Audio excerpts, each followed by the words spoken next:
Hi, I'm Mahsa, and I'm going to talk about one of a part of it was like this work was a part of my PhD, and I did this work with my my supervisors, Aurélien Bellet, Odaric Maillard, and Marc Tomasi. And then at when I was at INRIA Lille, and then now. And now I'm a postdoc at Alexa's group at Aalto University. So let's dive into this work and see what we've done. Okay, so first I talk about I give a bit of an introduction, like on high level what it means, what are we doing, and then I talk about the problem definition of um, what do we mean by online personalized mean estimation network. And then I talk about the proposed solution that we have, which is based on a notion of class that we have introduced, and it's like it considers the personalized part. And then I will provide analysis in two parts: a theoretical analysis, some proofs, and also the empirical analysis, so showing how it performs um, on experiments. And then I would also talk about extending that notion of class that we have introduced and extending a bit more and relaxation on the notion of class and further extension of the work. And then I conclude with the perspectives. So, like, what are the contributions and also what are the future work directions that we have thought about. Okay, so consider when you want to do online plant distribution learning. So what does it mean? So it's like, let's say that we have different agents or different locations, and we want to find the plant distribution of different places existing on Earth. And each of these agents is like let's say an expert who wants to find what is the proportion of this type of plants in different places, and then different places based on the weather type and also would have different vegetation. Location on Earth would lead to different vegetations. For instance, some like on a desert, it will have a different histogram. On like a kind of a Greenland, it will have like a different type of vegetation, and probably the closer these distances are, these places are, then they have more similar vegetations. And then we've shown with like in this network, different colors represent the ones that have the same kind of vegetation or the same type of distribution. And then what do we do is that we go and like as an agent, we go to that place and find a plant, and then uh, add a number of times that we have seen that plant to the existing one online. So each time we see a plant, and then we add more to that.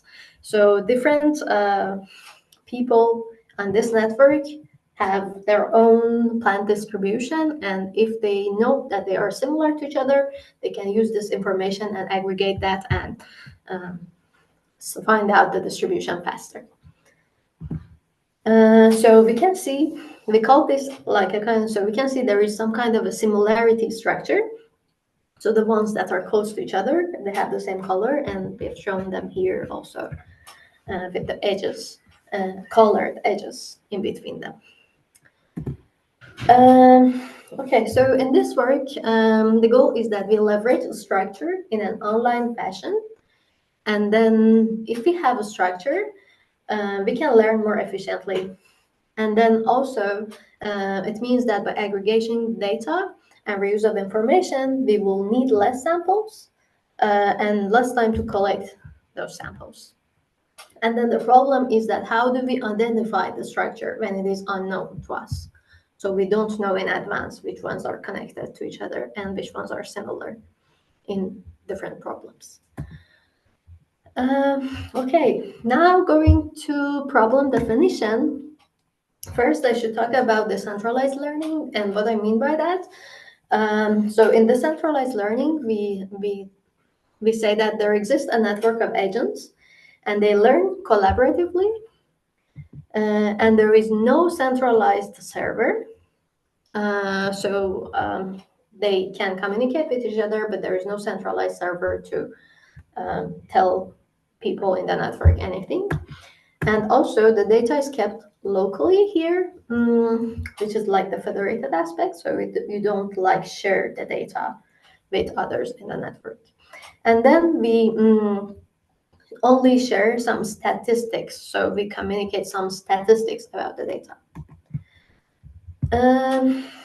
And to more mathematically define this setting, online personalized mean estimation network. So we have a network of capital A, different agents, and each agent's task is to estimate the mean, mu A, of a distribution, mu A. So each of these agents are receiving samples from a distribution, and their goal is to estimate that distribution by estimating the mean of the distribution. And then the protocol that we have is that at each time step T, each agent A, so I'm talking about the problem from a single agent's perspective within the network. So agent A, which is the agent that we're talking about, receives a new sample from a distribution mu A, and this sample is XA at time T. And then we choose an agent in the network, like the agent chooses some other agent in the network to query, and that is when we call query. And then what we receive by querying an agent in the network is like their local estimate and the number of observations they have for the corresponding local estimate. So each agent keeps, or the agent A keeps, a memory of all the local estimates of all the agents in the network. Yeah. And then the goal, what is the goal? As said, so from the perspective of agent I, the goal is to find a good mean estimate, mu AT. So mu AT is the estimate of agent A at time T. Of the personal distribution mu A that has mean mu A. Okay. So closest things, I'm not going into the detail of the existing literature, but at the time, the closest things to this work are multi-arm bandit problems. So it's not doing mean estimation per se. It's you're also doing decision making, and you have a number of actions for which you are doing mean estimation. So it's very close, but it's not exactly the same. So it's somehow first step toward extending to multi-arm bandit problems. So this can be used also in a multi-arm bandit setting, but we have focused in a simpler version, which means that decision making is not there, which is mean estimation. Okay. And then the proposed solution. So first, I need to introduce some notions to be able to talk about the algorithm. So we introduced the equivalence structure or class, and how do we define that? So a similarity class of agent A, we show it by CA, and these are the agents in the network whose gap between agent A and the L is 0, which means that the distance of their estimated true mean, and the agent A's mean is 0. So it means that they have the same mean. We call them this is the similarity class of agent A. And yeah. But the problem is that this gap is not known. So in advance, we don't know what is the mean of the distribution, and therefore we don't know the gap. Our solution to that is this. So first, what we know is that when we want to estimate the mean of the local mean of agent, let's say 1 in this example, what is shown here. So for agent 1, the estimated mean, so the number of like the observations you receive locally for agent A from its own distribution is can be bounded. The distance of that from the true mean can be bounded by a confidence bound with high probability. And using this intuition that like our estimated value is bounded within some confidence bound, then we can introduce the optimistic distance. So it's not exactly a measure of distance, but we call it distance here. But then, so what is the optimistic distance?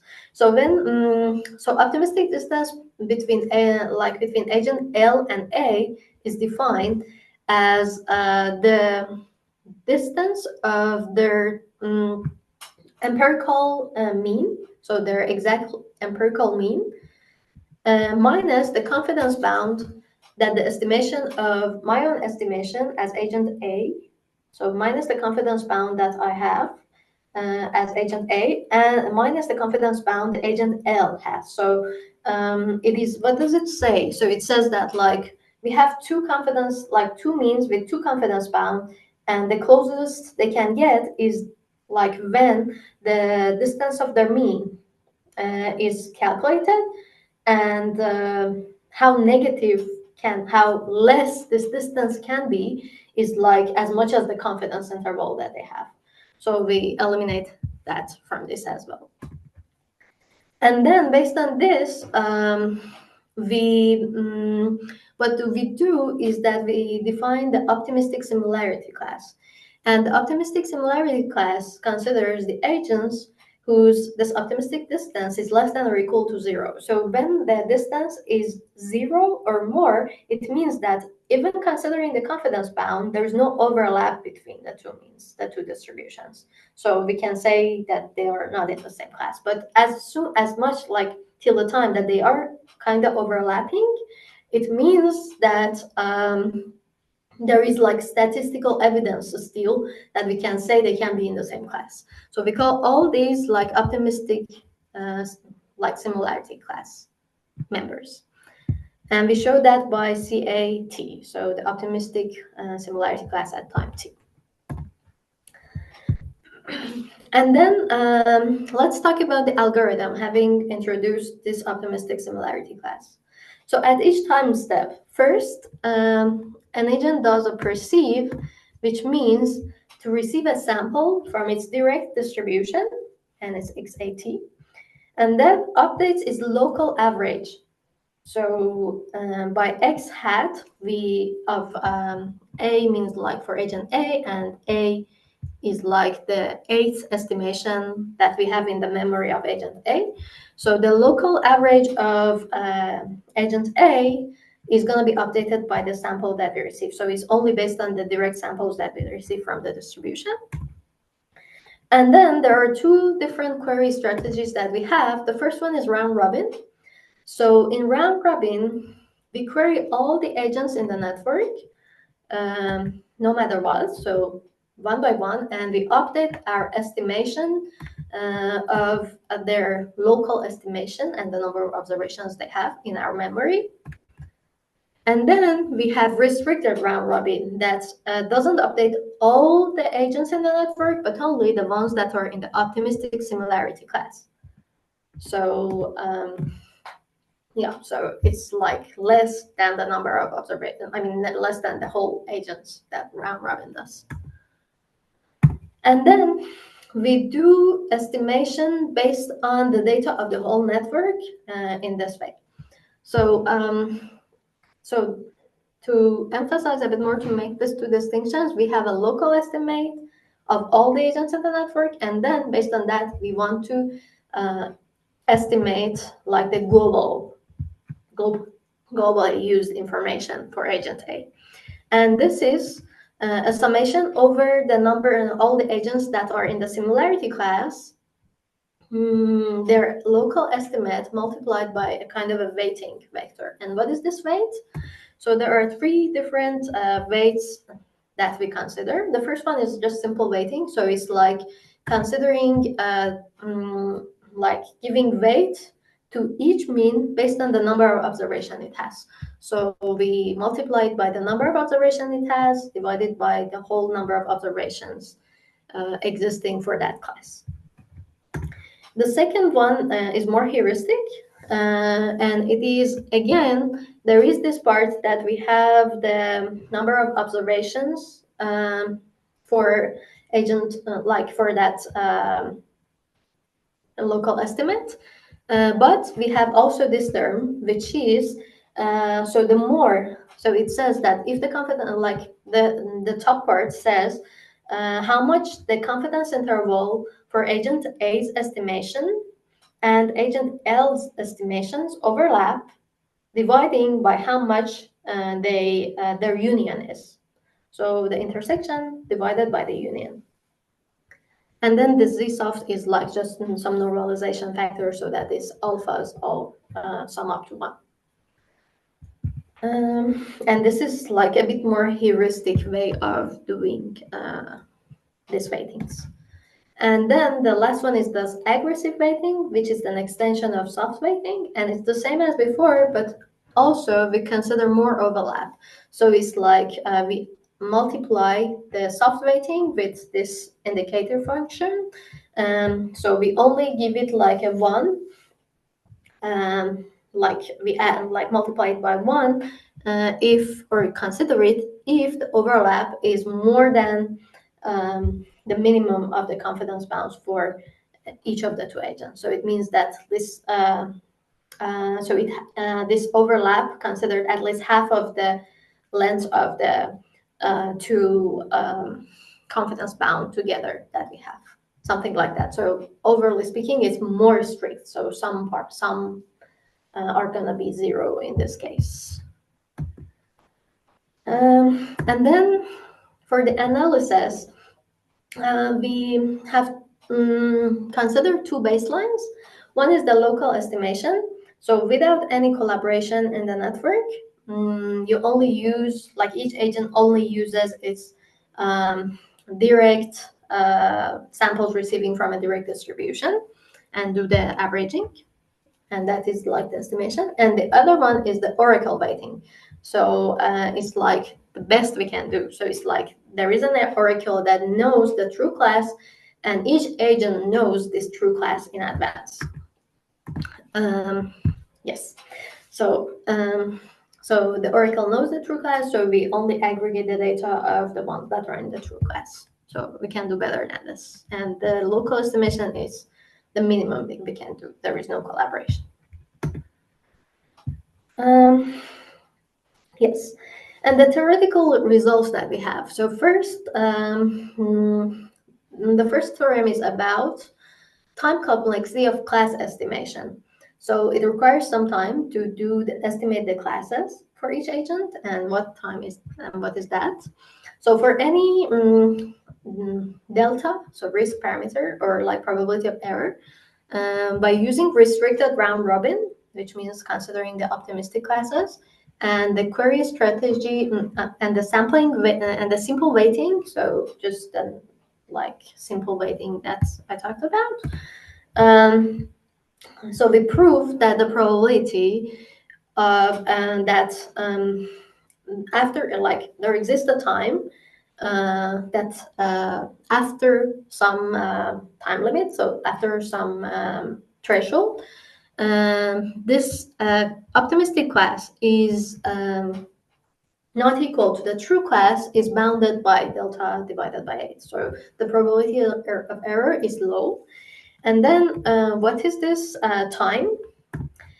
So this is like based on n star AA, which is the number of observations required to distinct agents A's confidence bound from the rest of, like, let's say, which means the class A's estimation from the rest of the network.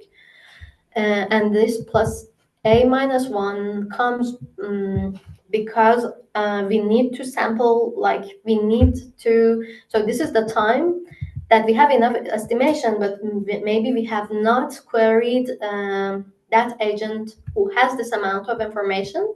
So we need to add this amount of a minus 1 steps of querying to this time. And then also we should eliminate the ones who have already been eliminated, discarded, because the time required to make the distinctions between their class and this class happen faster, so we don't need to query them before. But then this is like the theory, but what does it really say? So it says that first, CAT is all the agents whose optimistic distance is less than or equal to 0, right?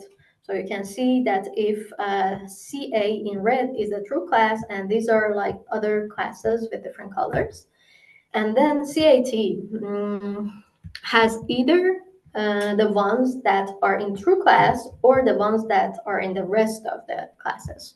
So it could be all of these things. But then we know that at all time, if L is in a true class, their optimistic distance is, of course, less than or equal to 0 with high probability. So then all of the members of the true class are going to be within CAT. And then when the agents have enough samples, which is like n star AL for different agents, then if the agent is not in like the true class, agent L is not in the true class, then like this distance gets more than 0 with high probability. So they're going to be discarded at some point, and which is the time that we talked about. So then we can show that CA and CAT gets equal with high probability. And I should have also mentioned that these probabilistic things are coming based because we have these confidence intervals holding with high probability. And that is how we can prove the probabilistic part. And then the second theorem is about mean estimation time complexity. So that was when finding the class, but then when we find the class, what is the time required to get epsilon precision, let's say. And then we proved that with high probability, the distance of our estimator from the true mean is going to be bounded by epsilon, so very close, after all the times that are greater than tau A, and the probability is 1 minus delta divided by 4. So with high probability, this is going to hold. And again, the probabilistic part comes from having this confidence intervals. And tau A, what is that? It's the maximum of the time required to do class estimation and the time required to find epsilon precision. So, so the maximum of these two is tau A. And then I should say that this beta inverse epsilon delta of epsilon is the time required to do local estimation to reach epsilon, like let's say epsilon distant from the optimal value or the exact value, the true value. And then here we show that this algorithm outperforms the local estimation by a factor of CA. So we can improve that. And also we show later also in the empirical results that this algorithm performs as good as Oracle in some regimes. So it means what I should say is that it means that when we find the classes soon enough, then we perform as good as Oracle. So we reach the same performance as Oracle. And then how do we reach this theorem? So what do we want is we want to have the distance of the empirical estimation from the true, like the true value, to be less than epsilon. And we also know that we have estimated the class correctly at some point. So we are in that scenario. And then if we have estimated the class correctly, then the confidence bound is going to be based on the number of observations of the whole samples we have in the whole class, which means, yeah, and we know how many samples we have, right?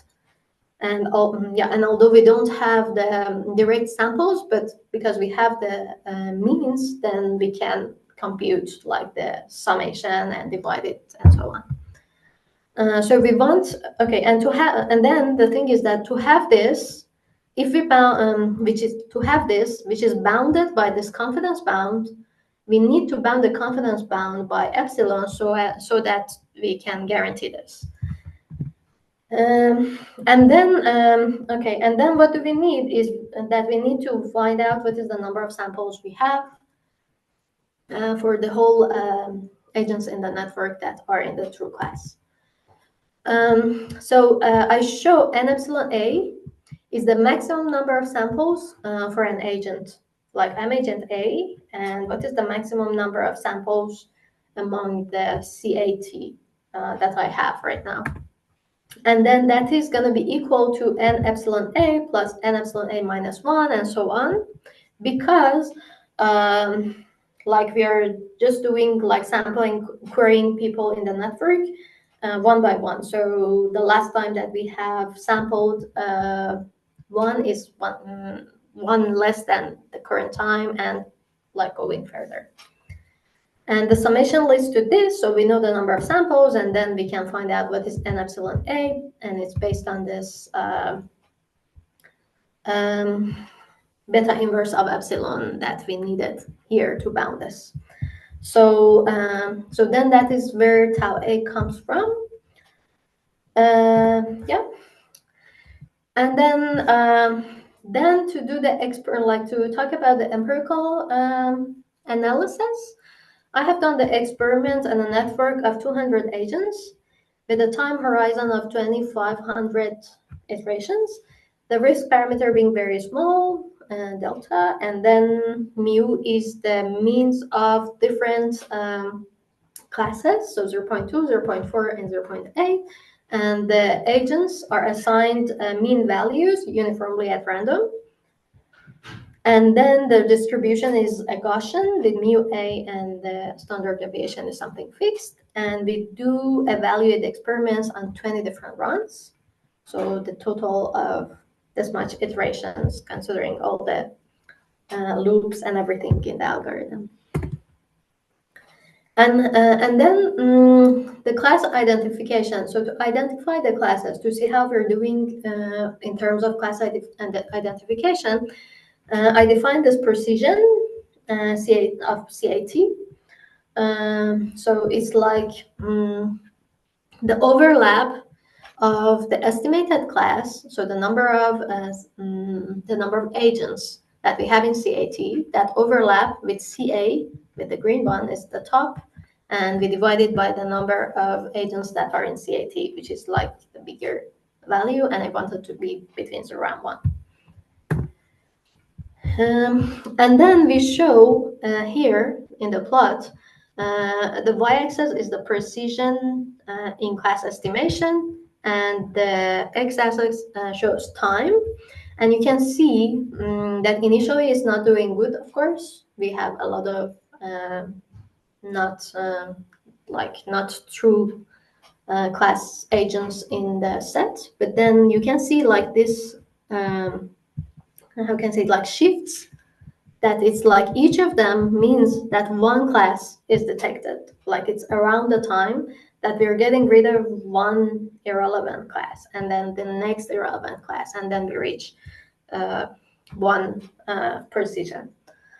And then you can see that at some point we find a true class, of course. And then also you can see that restricted round robin is doing a little bit better, which is in green. Is doing a little bit better, but like to really see a difference between restricted round robin and round robin, I think we need a kind of scenario in which it will do best when we have a large amount of agents, but very few that are in the same class.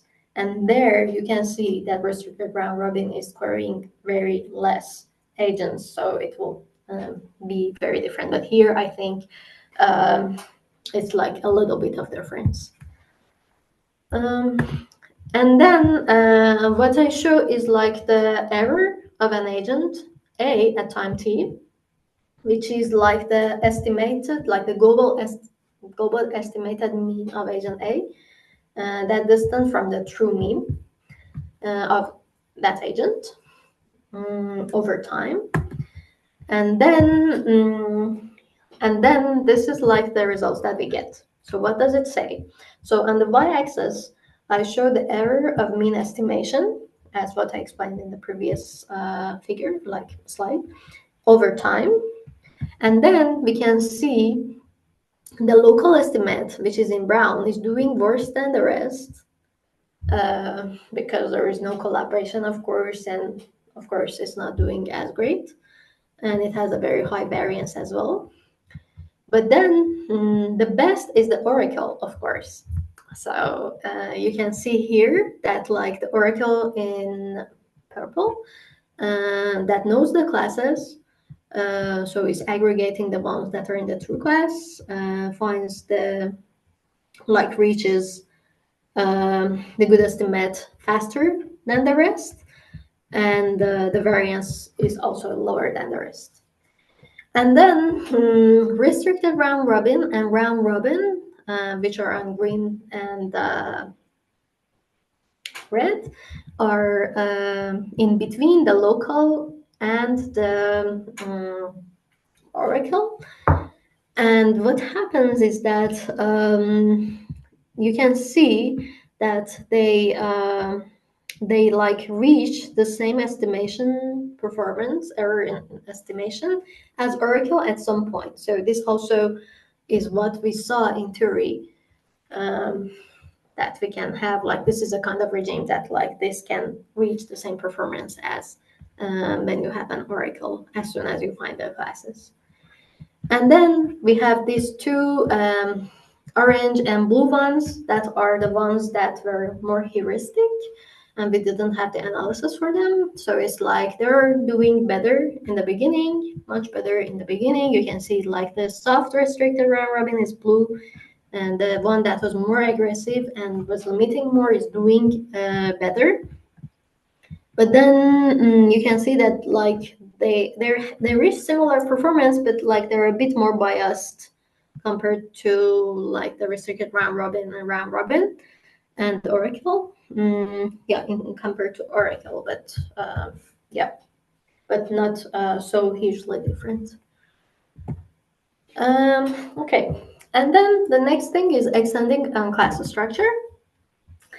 I have also introduced the imperfect classes by a notion of eta similarity class. And by eta similarity class, what do we mean is that we define eta, C eta A, which is like the ones in the network whose gap between agent A and L is less than or equal to eta. So the ones whose gap is less than eta. So they are very close. There is some threshold. And that's considering that threshold, they're close enough, and we consider them in the same group. And then the goal here would be to estimate the mean of the class. So then we estimate the mean of the class, and we define the mean of the class as the average of the means of the ones within the class. And then for this one, I have also done the, it's like an extension of the previous thing that I have talked about, and we have like the class and mean estimation time complexity, and we have but without like empirical. So we didn't do the empirical analysis for this one. So it's only the theoretical case. And then finally, So the contributions of this work has been that we have addressed the challenging problem of online and personalized mean estimation, and then presented collaborative learning algorithms that exploit similarity structure between distributions, and also pack-style guarantees. And by pack, I mean probabilistically approximately correct. So with high probability, we approximately reach the correct response. So it's like the good estimations with high probability, we have that. And then we have also shown that the mean estimation time complexity is improved by CA times in comparison to the local, and the mean estimation time complexity is as good as Oracle in some regimes. We have also introduced some heuristic weighting mechanisms that empirically show the decrease in the bias in the early rounds. And then we have extended the idea to imperfect classes and provided time like class and mean estimation time complexity. And what we had in mind for future work was to provide theoretical guarantees later for soft restricted round robin and exhaustive restricted round robin if possible. And then also to extend this to incomplete communication graph networks, because in this setting we assume that all agents can communicate with whoever they want. So it's a full network. And then we consider the incomplete communication graph. Then it comes considering the similarity between neighbors of neighbors and so on. So propagation of information somehow. And then the other thing is to extend this work beyond mean estimation and other machine learning tasks like bandits, or even in like supervised learning case when we can have like a similarity of the parameters of our, for instance, regression problem or whatever, the similarity of them can give like provide the same notion of similarity, and we can aggregate like our somehow parameters that we have somehow maybe, or yeah, extension on that perspective as well. And I think that's all, and thank you all for listening. I'm happy to hear any questions you have. Thanks a lot, Mahsa, for this excellent talk. Thank you. Yeah, are there any questions? Please let me know on the chat. I will now also try to allow you all to unmute yourself so you can also speak up.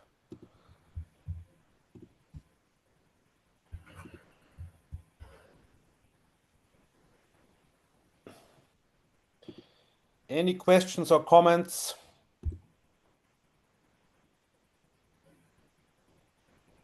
So maybe I then start first. You have shown us an analysis. So you characterize the guaranteed performance. So in a probabilistic sense, with some probability, the error will not be too large. Yes. Yeah. By the way, just one technical thing. How do you know that this expression here in the probability operator is an event, is measurable? So I'm just always curious about this nitty-gritty proof details. Yes. So right. So for so this probabilistic thing is only coming from like so the events that we consider is if the confidence bounds hold or not. Mhm. And then the confidence bound, holding the confidence bounds, like there are like different like Huffing bounds, different bounds that exist in the literature, and we can just use that to guarantee that the confidence bounds hold. And that's only that, like the probabilistic comes only from the confidence bounds holding, and all the proof that I consider here, that this is like the CAT is defined by this and so on. This only holds if the confidence bounds hold true. Yeah. So that is why we have this notion of probabilistic. And when we fix that, so we like say that with high probability the confidence bounds hold, it becomes then deterministic. So it's like the everything else like is like a mathematical equation that holds with high hmm probability. hmm hmm Yeah, I'm I always think. a bit intimidated by such expressions where you have the existence quantifier in a probability statement, because the first thing that I always want to do is then make sure that this set that you define here, so the set of all outcomes for Yeah. which there exists a time larger than calligraphic A or CA, such that Mhm. this other condition is satisfied. Is this a measurable set? So, but maybe Yeah, it's so a maybe, little this yeah, so technicality. yeah, so maybe this is yeah, so it's like in the paper, it's like I have a bit simplified the notation, but it's like the probabilistic part is coming from the event of the confidence band holding, but these things are not probabilistic then themselves. Mhm, mhm, mhm. Yes. Okay, then regarding the experiments, you have shown us these performance curves of your algorithms compared to the oracle. Yes. And then, of course, my question would be, so the lowest one is the oracle, which Mhm. needs Genie information or oracle information, which we don't have in practice. And there's Yes. a gap between those oracle curve and all the other algorithms. So my question is now, do you think we can close the gap by getting better lower bounds? So the oracle is too simplistic for a lower bound. There might be better lower bounds. Or is it possible to find even better algorithms that come closer to the oracle performance? Mhm. That's a good question. Yeah, I have not thought about this, like how we hmm can like close the gap. Of course, this was hmm like this was like the setting didn't exist before, so it was the first attempt that we tried to do so. hmm But then yeah, for instance, there is one thing that when you want to estimate the classes, we're just using some notion of confidence bound, but always there are statisticians working on like the kind of confidence intervals to use so that like you can faster detect this the ones that are not in the same class. So these confidence bounds are really loose. So you're right. So we can also consider the cases where this can be improved by improving on the confidence bounds.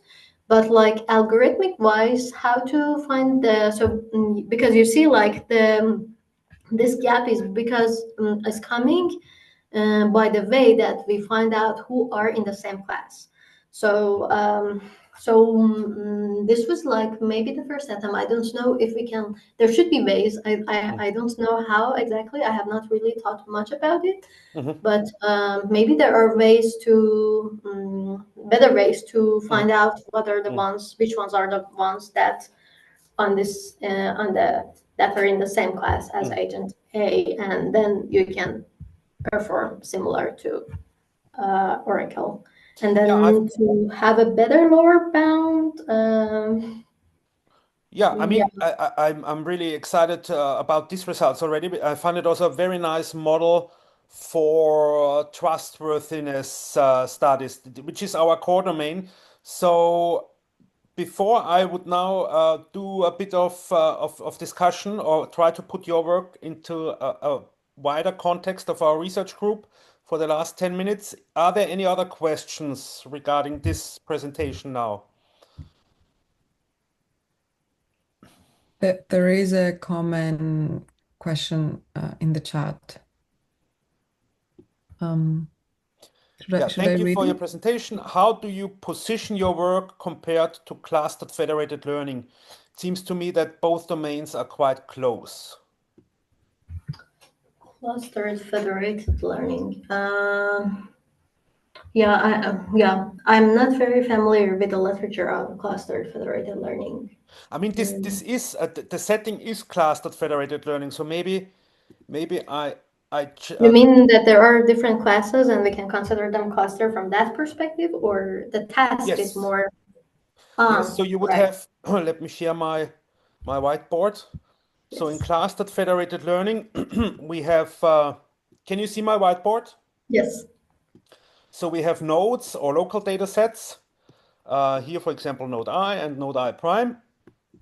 And some of them have identical distributions, uh, but they are different among clusters. And I think this is pretty much this is exactly your setting. So Yes. yours is a special case, a specific instance of clustered federated learning. So you have uh, all the nodes. Okay, now we make it collaborative. No, yeah, please don't don't use the whiteboard. Uh, I need to find out how this works, that I only can make it available for me. Interesting. Very collaborative. Uh, so this is a clustered federated learning setting, and that's why this work of Mahsa is so interesting to me, because one of our main research foci at the moment is trustworthy federated learning.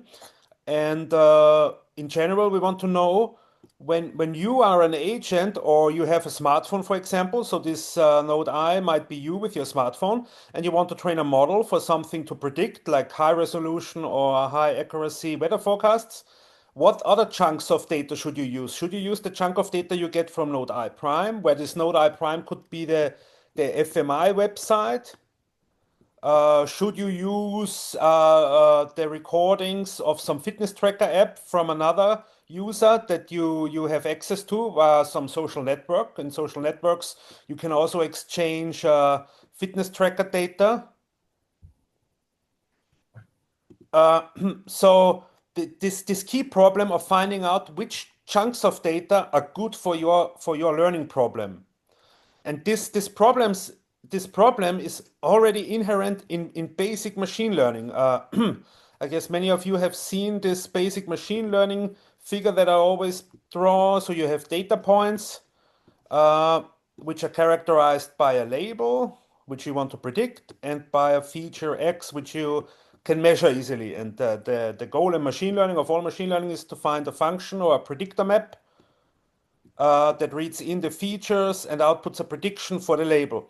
But where do you get these data points from? So are these good data points, or are these poisoned data points? You at some There's some intrinsic risk that you can get fooled by untrustworthy data sources. And one of my main research interests at the moment is what is the best way to find out, for example, if this data point is useful to train my model. So does any one of you have an intuition or an intuitive idea? What can we do in machine learning to verify if a data point that I somehow read in from the internet, or I get it from some Python library, Python package, from some GitHub repository, how do I know if this data point is good or is useful for training my model or harmful? What would you do in practice?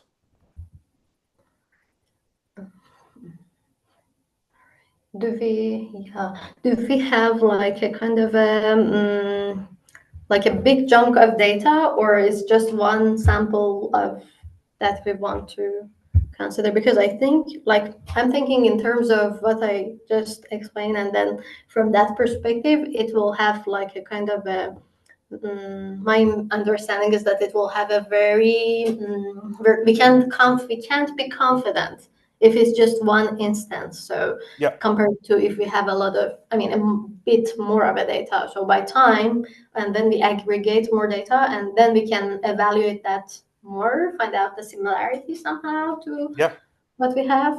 yeah. So there's another comment by Saha. Can you speak? Yeah, so I was speaking like if we have the initial distribution over which the model has been trained, then we can basically calculate the likelihood of the new data sample against that Yeah, distribution, and we can say if it's an outlier or is yeah, sort of fits in the distribution over which the model is being yeah, trained. yeah. But then, of course, where do you get the original model from? So in the end, I think it's impossible to get around one key assumption or one requirement, which is that you have some trustworthy data set, some high quality data set, which in Masa's case was the data set at the agent A that wants to learn. And then you can use this high quality data set to compute some parameters of the distribution, like empirical mean. And then you can compare this empirical mean with the chunk of data where you don't know if it's from a trustworthy source or not. So you have then, how did you call it in your talk? Mu L hat. Yes. And if this is too much, too different, then you say this is not good. And if this is, but this is similar enough, then you say it's good. But the key problem then is, how do you measure the similarity? And Mahsa's approach was to not only use the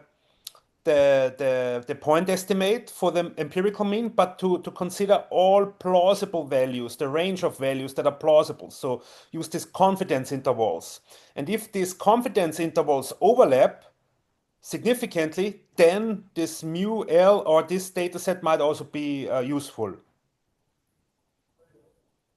Another approach that I just read in a paper on federated learning is you don't compute these estimates, which is difficult when you don't have data sets that are clearly from a Gaussian distribution. So in the wild, machine learning in the wild, you cannot be sure that your data follows a Gaussian distribution or something like this. So what you can do is you can try to use this data set. So let's be optimistic and use this data set, for example, to compute the gradient, or a batch to compute the gradient. Use it as a batch and compute a stochastic gradient of the loss function, and use it to update your local model. And then you must be able to evaluate if your updated local model is better. And how do you do it? Well, you look at the validation set. And again, for this validation set, you need high quality trusted data from a trustworthy source. Again, you cannot get around this assumption, in my opinion.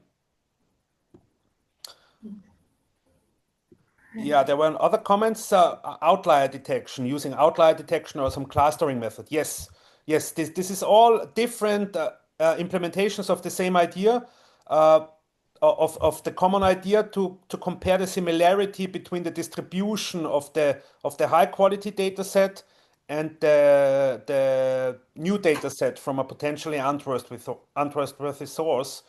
But yeah, this needs, of course, some assumptions on the underlying distributions, like a Gaussian distribution, or it has a clear cluster structure. And if you don't have such assumptions, which you in the wild, so to say, machine learning in the wild, you just observe data and train a model, and you don't know if the data is really following a cluster structure or anything.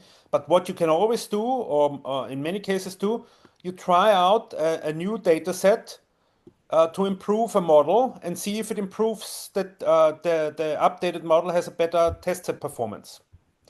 And this simple idea is currently studied in the literature, but what I'm currently very interested in is in theoretic guarantees. So when is this simple intuitive idea optimal? So when is there no way around this way to do it? So you need to have some high quality trusted test data, which allows you to evaluate the quality of other data sets. And also then quantitative questions. How large does this high quality data set have to be reliable? How much do you need to invest in high quality data used for evaluating or used for choosing large amounts of training data from all kinds of untrustworthy sources? So yeah, and now we're already at the end of this meeting. This was really a nice talk by Mahsa. I will also make the recording available via YouTube as indicated. And yeah, I would say, since we are now almost out of time, thanks a lot for your attention, and we meet again in 2 weeks, same time, same place. Have a nice weekend. Bye. Thank you.